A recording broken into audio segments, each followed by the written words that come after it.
Hello guys, welcome back to the video. आज मैंने cover करनी थी कुछ चीज़ें। अभी जैसे कि आप लोग देख सकते हो, मैं अपने डॉर्म रूम में हूँ और मुझे 1 महीना हुआ है यहाँ पे आए हुए और मैं काफ़ी ज़्यादा बिजी था। काफ़ी चीज़ें थी, सेटल होने में टाइम लगता है, जैसा कि आपको पता ही है। तो मेरी यूनिवर्सिटी स्टार्ट होगी है। The good thing is that I am in America and to pursue my BS। I am here in this country and वो जो एक ख्वाहिश थी वो पूरी होगी और मैं आ गया यहाँ पे। तो हाँ, तो उस सिलसिले में मुझे काफ़ी लोगों ने अप्रोच किया और बेसिकली साकिब के साथ मेरी वीडियो आई थी एक।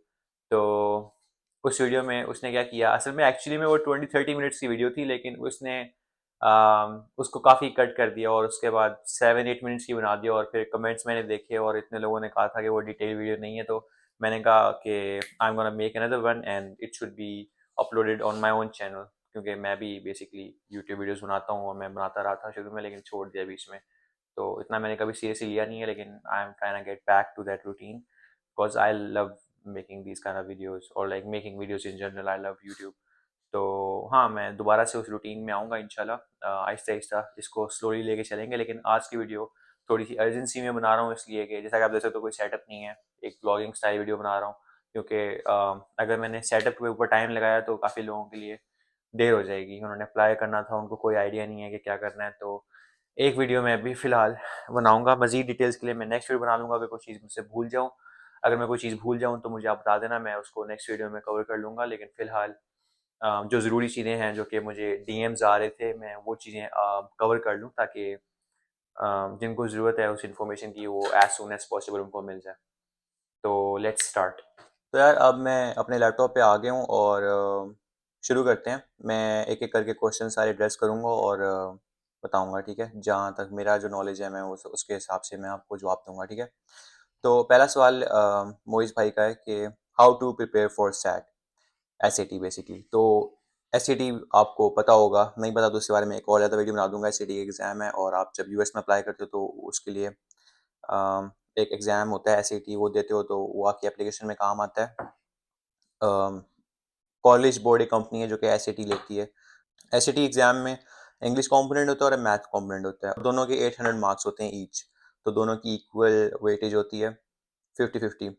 और लेकिन पर्सनली मैंने मेजॉरिटी स्टूडेंट्स से ये सुना है कि उनको ज़्यादा मुश्किल इंग्लिश में आती है, specially people that are from Pakistan, India और any other country in that location, subcontinent. तो यार, मैंने पर्सनली एसएटी एग्ज़ाम की तैयारी की थी वीडियोस देख के। यूट्यूब वीडियोस मैंने मतलब फुल बिंज वॉचिंग की थी। मतलब फुल मैंने ना अनेवा मतलब वीडियोस देखी थी यूट्यूब पे सैट के मुतालिक। मतलब काफ़ी चैनल्स, यूज़फुल चैनल्स हैं, मैं उनके आपको लिंक डिस्क्रिप्शन में डाल दूंगा अपनी वीडियो के, और उसके अलावा मैं वीडियो में थोड़ी बहुत पिक्चर्स डाल दूंगा उनके चैनल का जो होता है, लाइक कवर पेज, उसके डाल दूंगा, नाम डाल दूंगा, ठीक है? वो चैनल्स काफ़ी हेल्पफुल थे, क्योंकि वो आपको पूरे मतलब मैराथन्स करवाते थे। जिस तरह मतलब पूरा जो प्रैक्टिस टेस्ट होता है ना, ब्लू बुक पे आप एग्जाम भी दोगे एसएटी का जाके। ब्लू बुक एक ऐप होती है जिसके थ्रू आप जाके एसएटी का पेपर देते हो। तो उस ब्लू बुक के अंदर सैम्पल टेस्ट होते हैं। पहले 3 होते थे, अब 6 हो गए हैं, अब शायद ज़्यादा हो गए हों।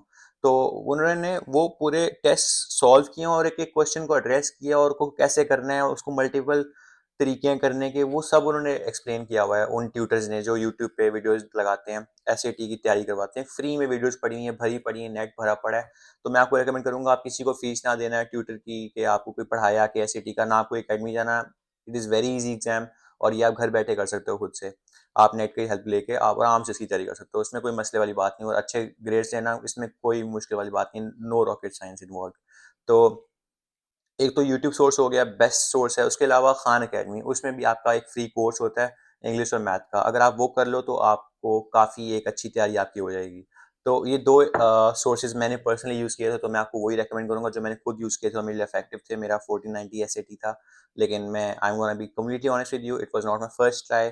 तो हर बंदा डिफरेंट होता है। आप में से काफ़ी लोग होंगे जो फर्स्ट टाइम में 1500 प्लस ले लेंगे। अब हर बंदे की इंटेलिजेंस लेवल अ डिफरेंट होती है। मैं अपने आप को बहुत इंटेलिजेंट नहीं समझता, इसलिए शायद मुझे मल्टीपल टेक्स लगी थी अच्छा स्कोर लेने के लिए। तो आप लोगों की शायद फर्स्ट टाइम हो जाए, सेकंड टाइम हो जाए। तो basically it all depends on how much effort आप डालना चाह रहे हो उसमें, how much effort you are willing to put in. तो खान अकेडमी और यूट्यूब के थ्रू अगर आप तैयारी कर लोगे तो काफ़ी अच्छा हो जाएगा और आपको मतलब परेशानी होने की जरूरत नहीं है। उसके अलावा ये कि एक और सोर्स है, एरिका मेल्जर एक ऑथर है, उसकी इंग्लिश की 2 बुक्स हैं, ग्रामर की, रीडिंग एंड राइटिंग की एक बुक है एरिका मेल्जर की, और एक है आई थिंक ग्रामर।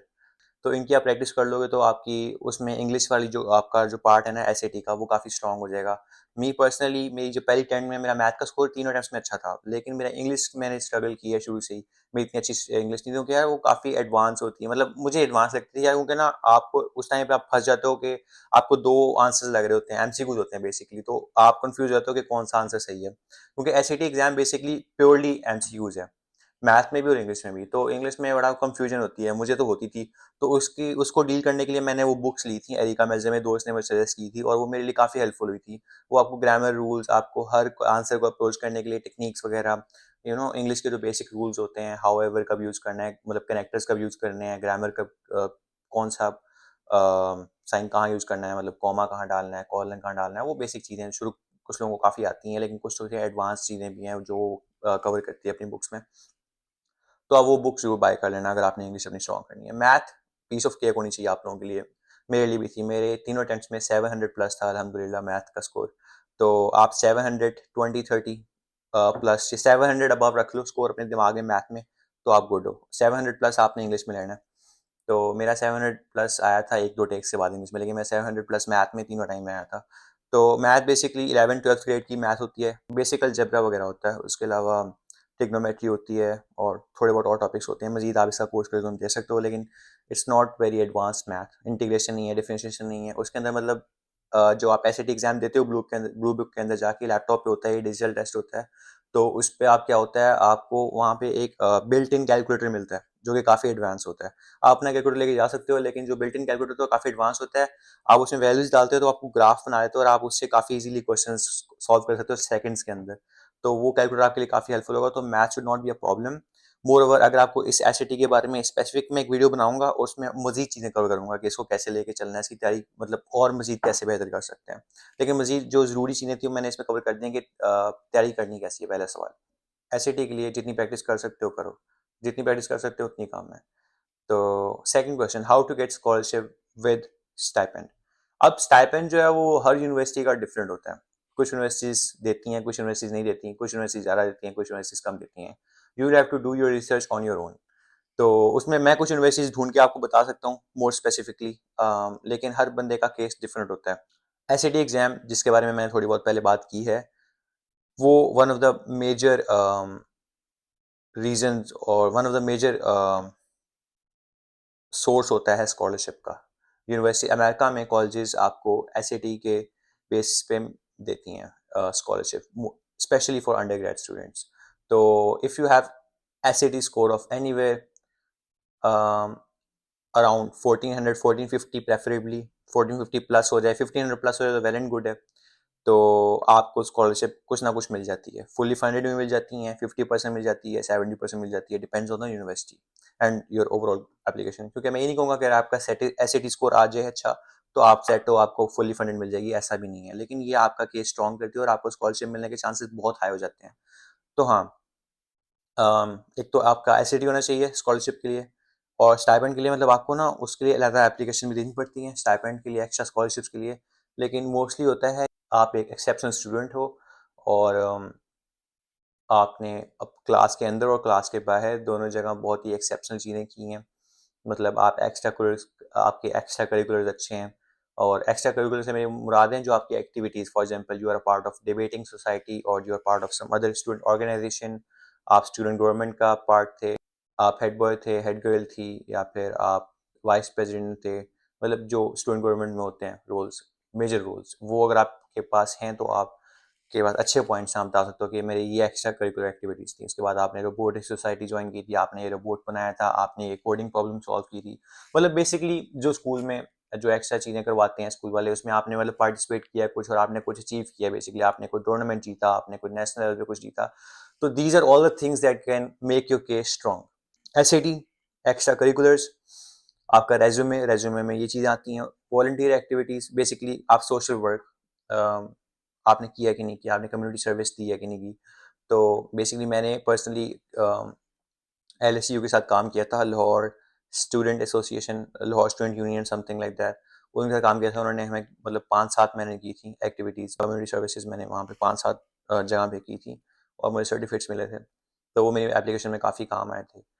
तो हॉलीडे एक्टिविटीज़, उसके अलावा और बाकी एक्स्ट्रा करिकुलर एक्टिविटीज़, उसके अलावा एसएटी एग्ज़ाम, उसके अलावा आपके ओवरऑल ग्रेड्स जो आपके स्कूल के अंदर थे। बोर्ड एग्ज़ाम अगर आप देते हो तो उसके अच्छे आपकी परसेंटेज हो डिसेंट, और आपके मोस्टली एज़ हों, बीज़ हों। बीज़ थोड़े बहुत चलने चाहिए, एज़ ज़्यादा प्रेफरेबल होते हैं। तो आपकी एक अच्छी ओवरऑल ट्रांसक्रिप्ट, आपकी एक अच्छी परफॉर्मेंस हो एकेडमिकली स्कूल के अंदर, और मतलब ओवरऑल अमेरिका में जो यूनिवर्सिटीज़ आपको जब एवेल्यूएट करती हैं तो आपकी एक वेल राउंडेड सी एक पर्सपेक्टिव होता है उनका। एक जगह नहीं, वो हर चीज़ कंसिडर करते हैं, और उनमें से एक चीज़ भी उनको क्लिक हो जाए तो आप समझ लो आपको काफ़ी फ़ायदा होता है। वो इतने रिजिड नहीं होते कि आपकी ये चीज़ नहीं है तो आपको एडमिशन नहीं मिलेगा, आपको स्कॉलरशिप नहीं मिलेगी। कोई भी चीज़ बहुत इंप्रेसिव है तो आपको स्कॉलरशिप मिलने के चांसेस बहुत हाई हो जाते हैं आपके। तो इसलिए मैं ये कहूँगा कि ये कुछ चीज़ें मैंने जो मेंशन की हैं, इन पे आप फोकस कर लो तो आपका बहुत ही डिसेंट चांस हो जाता है ये सब मिलने का। अच्छा, थर्ड क्वेश्चन है इस भाई का कि in which university you are studying. तो यार इसका मैं जवाब अभी नहीं दे सकता ड्यू टू प्राइवेसी रीजंस, तो I am gonna skip this one. अच्छा, अभी नेक्स्ट बंदा है मोहम्मद, कुछ नाम है इसका, शो नहीं हो रहा है यहाँ पे। तो इसका सवाल है कि second year intermediate student apply कर सकता है based on first year result. Yes, आप अप्लाई कर सकते हो, क्योंकि मैं ए लेवल बैकग्राउंड से था, और हमें भी यही होता है कि आप एएस का एग्ज़ाम देते हो फर्स्ट ईयर का, तो आप अप्लाई कर देते हो, आपका ए लेवल मतलब सेकंड ईयर का रिजल्ट आने से पहले आपको एडमिशन आ जाता है, which is a very good thing in America. आपको अगर कोई यूनिवर्सिटी एडमिशन देती है फर्स्ट ईयर के बेसिस पे मिल जाते हैं, मिलते हैं, बल्कि एक्चुअली लोग ऐसा ही करते हैं मोस्टली ए लेवल स्टूडेंट्स के लिए। तो आपकी इंटरमीडिएट का भी यही सीन होना चाहिए, आपका फर्स्ट ईयर का रिजल्ट यूज़ हो जाता है और आपको एडमिशन मिल जाता है सेकेंड ईयर का रिजल्ट आने से पहले। और मोस्टली जो ऑफर मिलती हैं आपको अमेरिका से वो अनकंडीशनल होती हैं, तो टेंशन की बात नहीं है, हाँ हो सकता है। और fully funded scholarship with stipend कितना एक्सपेंस लग रहा है टोटल? मेरा personally it is less than 5K bro. Like जो एक बंदा कम्युनिटी कॉलेज में जाके देता है ना, आई थिंक उससे भी कम मैं दे रहा हूँ after everything, scholarship and everything. अल्हम्दुलिल्लाह, I am very thankful and I am very blessed because of this. तो हाँ, जो जो पैसे मैं थोड़े बहुत दे रहा हूँ वो यही हैं जो मुझे इंश्योरेंस वगैरह लेनी पड़ती है यहाँ पे। आप जब आते हो तो आपको इंश्योरेंस एक ऐसी चीज़ है जो कि ज़रूरी है, आप उसको अवॉइड नहीं कर सकते। एक अच्छी चीज़ भी है। मज़ीद अगर आपको कोई नुकसान हो जाए, कोई एक्सीडेंट हो जाए तो वो कवर कर लेती हैं इंश्योरेंस। अच्छा, तो अब नेक्स्ट क्वेश्चन इसका है कि कब अप्लाई करना चाहिए और किधर अप्लाई करना चाहिए। तो अभी इस वीडियो में मैं सिर्फ यूएस कॉलेज को कवर कर रहा हूँ, तो उसके बारे में बता देता हूँ कब अप्लाई करना चाहिए। इनकी जो इनटेक है फॉल वाली, मतलब मोस्टली शुरू हो जाती है इसी सीज़न में, अगस्त सितंबर, इसी में लोग तैयारी करते हैं। और इनकी जो इनटेक है वो शुरू हो जाती है आई थिंक नवंबर। अगर आपने अर्ली डिसीजन अप्लाई करना है, अर्ली एक्शन अप्लाई करना है, तो वो नवंबर में होता है। उसके अलावा रेगुलर डिसीजन जनवरी तक जाता है। तो बेसिकली आपकी एप्लीकेशन जो है वो नवंबर से लेके जनवरी तक रहती है, लेकिन आप जितना जल्दी अप्लाई करोगे उतना आपके लिए बेहतर होगा। और वैसे तो इनकी जो तैयारी है यूनिवर्सिटी में अप्लाई, यूनिवर्सिटी की एप्लीकेशन की तैयारी बच्चे 1-2 साल पहले से शुरू हो जाते हैं, क्योंकि इनकी तैयारी एक दिन में नहीं होती, ना एक महीने में होती है। आपको ग्रेड 10 से शुरू करना पड़ता है, एक माइंडसेट बनाना पड़ता है कि आप स्ट्रॉन्ग ग्रेड्स लो। ऐसे एसएटी की प्रिपरेशन मोस्टली स्टूडेंट्स जिन्होंने अच्छे ग्रेड लेने होते हैं वो शुरू मतलब 10th क्लास 11th क्लास से शुरू कर देते हैं। ओ लेवल के मतलब टाइम में शुरू कर देते हैं वो लोग, या मतलब मैट्रिक के टाइम। तो अगर आप जल्दी दे दोगे एस तो आपको जल्दी स्कोर आ जाएगा, और एस स्कोर आपका 2 साल के लिए वैलिड होता है। तो आपने सिर्फ एक दफ़ा अच्छा लेना, और आप जितनी मर्जी बार चाहो दे सकते हो एस एग्ज़ाम। उसकी आई थिंक हर 1 महीना या 2 महीने बाद डेट्स आ जाती हैं, मतलब एस एग्ज़ाम आप हर 1-2 महीने बाद दोबारा दे सकते हो। तो आप जाके ना कॉलेज बोर्ड पे उसका चेक कर सकते हो कि कब कब एस एग्ज़ाम हो रहे हैं। एक टिप दूंगा कि सेट एस की तैयारी टाइम पे शुरू कर दो, मैथ और इंग्लिश की बेसिक्स शुरू कर दो अभी से करना। उसके अलावा एक्टिविटीज़, क्लब्स और कॉम्पिटिशन्स में पार्टिसिपेट जितना कर सकते हो करो, अगर आपके पास टाइम है। अभी तो नहीं है तो जो है उसी से काम चलाना पड़ेगा। और जो यूएस कॉलेजेस होते हैं इनको लीडरशिप रोल्स और एक्स्ट्रा करिकुलर्स बहुत पसंद होते हैं। अगर स्टूडेंट्स ने किए हों तो वो उसको एक ख़ास प्रेफरेंस देते हैं जिन बच्चों ने किया हो, तो ये एक बहुत स्ट्रॉन्ग पॉइंट होता है एप्लीकेशन में। उसके अलावा ए लेवल्स के दौरान या फिर सेकेंड ईयर इंटरमीडिएट का जो सेकेंड ईयर होता है उसके टाइम में आप एस दे दो, तो गर्मियों की छुट्टियों में मतलब बाई समर और फॉल ऑफ दिस ईयर, मतलब इसी साल अगर आपने अप्लाई करना है तो इसी साल से एक अर्ली टाइम में जल्दी से जल्दी एस दे दो एक दफ़ा। ताकि पता लग जाए कि आपका स्कोर आया कि नहीं आया, फिर आपको दोबारा देना पड़ सकता है। इंग्लिश टेस्ट दे दो, अगर आप इंटरमीडिएट से हो, अगर आप इंटरमीडिएट बैकग्राउंड से हो तो फिर आपको इंग्लिश टेस्ट देना पड़ेगा, टोफल आइल्स वगैरह। अगर आप ओ लेवल बैकग्राउंड से हो तो नहीं देना पड़ेगा, मुझे भी नहीं देना पड़ा। वैसे काफ़ी केसेस में आपके एस काफ़ी केसेस में आपके एस स्कोर यूज़ हो जाता है अगर आपका इंग्लिश में अच्छा स्कोर आया हो तो। लेकिन आइडियल है कि इंग्लिश प्रोफिशिएंसी टेस्ट दे दो। मैंने नहीं दिया था, लेकिन हर बंदे का केस डिफरेंट होता है, तो आप दे दोगे तो बेहतर होगा।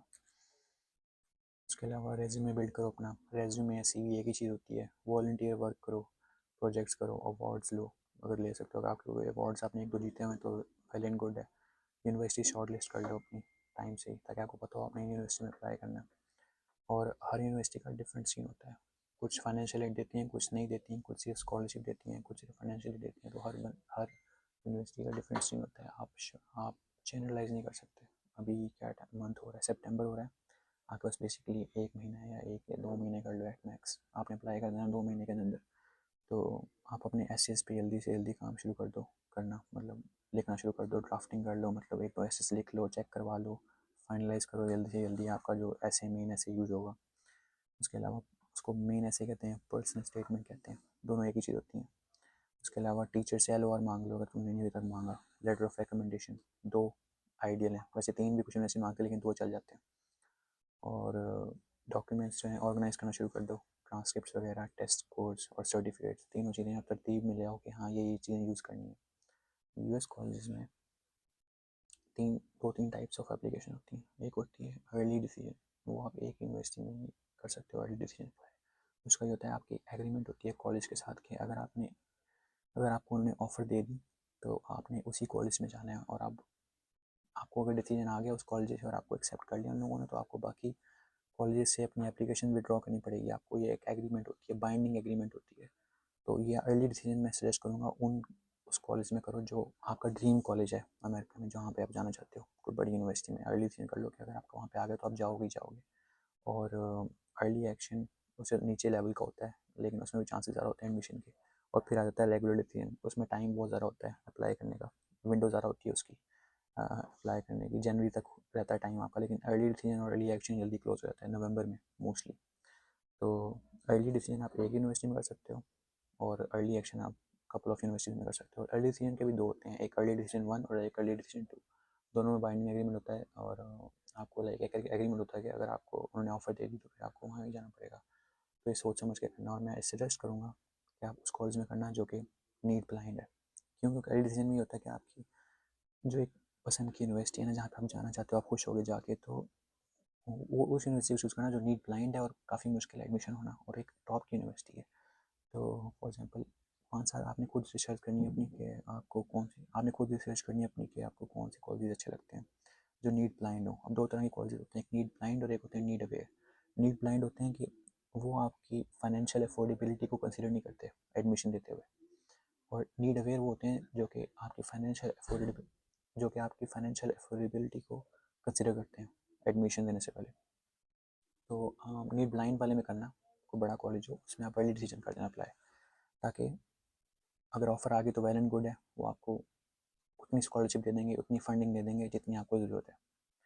तो बाकी आप अर्ली एक्शन में फिर उससे लोअर लेवल में जाना, थोड़े से मिड टीयर कॉलेज में अप्लाई करना जहाँ पे एडमिशन मॉडरेट हो, चांसेस 50-50 होने के। फिर उसके बाद करना तीसरे लेवल पे होते हैं सेफ्टी कॉलेज के, जहाँ पे एडमिशन होने के चांसेस बहुत ज़्यादा होते हैं, 90% एक्सेप्टेंस रेट होता है। हाँ, तो नीट ब्लाइंड होते हैं, फुल फाइनेंशियल एड स्कूल्स होते हैं, इंटरनेशनल स्टूडेंट्स के लिए भी फुल फाइनेंशियल एड वो कवर करते हैं, और वो बड़ी यूनिवर्सिटी होती हैं, Harvard, Yale, Princeton, MIT, Amherst college, या में कोई रिसर्च करें। तो नीड अवेयर में आ जाता है मतलब जो जनरल स्कूल होते हैं कि कभी कभी वो आपको दे देते हैं, NYU, Boston university, university of Richmond, colleges with automatic merit scholarship, university of Alabama, Arizona state university, ये ऑटोमेटिक आपको मेरिट स्कॉलरशिप देती हैं, आपके ग्रेड्स अच्छे हों, आपके ओवरऑल स्टैट्स अच्छे हों। एक प्रो टिप दूंगा कि हमेशा ये चेक करो कि जो यूनिवर्सिटी आप अप्लाई कर रहे हो वो नीट ब्लाइंड है इंटरनेशनल स्टूडेंट्स के लिए, या फिर वो कम से कम 100% डेमोन्स्ट्रेटेड फाइनेंशियल एड मीट करती है कि नहीं। उसके अलावा how to short list universities, हाँ, आपने 8 से 10 कॉलेजेस पकड़ने हैं, ज़्यादा भी पकड़ सकते, थोड़े से ज़्यादा पकड़ लेना। 2 हो ड्रीम, ठीक है ना, जो कि बहुत मुश्किल हो जिसमें जाना, IV लीग हो, टॉप 20 में आते हो, अमेरिका में। उसके अलावा 3 से 4 पकड़ लेना मैच, मतलब गुड स्कूल्स हों जो कि आपकी प्रोफाइल के साथ वेल सूट करते हो, आपके चांसेस डिसेंट हो, मॉडरेट हो एक्सेप्ट होने के। और फिर 2 से 3 कर लेना सेफ्टी स्कूल्स के, जहाँ पे भाई चांस बहुत हैवी है होने का, मतलब इतने कम्पिटिटिव नहीं है, हो जाएगा, मतलब बहुत हैवी चांस है एडमिशन मिलने का। तो कुछ, लेकिन उसमें भी आइडियल ये है कि कुछ स्टेट स्कूल्स करना है जो कि स्कॉलरशिप देती हूँ। रिसर्च करना है आपने हर यूनिवर्सिटी को अप्लाई करने से पहले, जब आप शॉर्टलिस्ट कर रहे हो यूनिवर्सिटी तो आपने वो पकड़नी है जिनमें ये फैक्टर्स आते हों। उसके अलावा ये क्राइटेरिया रख लेना, 3 पॉइंट्स रख लेना दिमाग में जब ढूंढ रहे हो यूनिवर्सिटीज़ अमेरिका की। पहला ये कि does it offer full financial aid और मेरिट स्कॉलरशिप। सेकंड ये कि does it have your major और प्रोग्राम। और तीसरा है what is the acceptance rate, is it realistic. ये तो नहीं ना कि 1% एक्सेप्टेंस रेट है, 80% एक्सेप्टेंस रेट होता है। अच्छा, एक और की एडवाइस दूंगा कि अगर आप सीरियस हो यूएस कॉलेजेस के लिए तो एसएटी की और एसएस की तैयारी 1 साल पहले से शुरू कर दो, क्योंकि आपको नहीं पता लगता, बहुत जल्दी टाइम गुजरता है और फिर इन पर बहुत सी चीज़ें पाइल अप हो जाती हैं। जितना जल्दी आप तैयारी शुरू करोगे उतनी ज़्यादा आपकी एप्लीकेशन स्ट्रांग होगी। ये एक लास्ट क्वेश्चन है, आई थिंक इस बंदे का नाम मोइस है जो पूछ रहा है, can we get fully funded scholarship without SAT as an international student.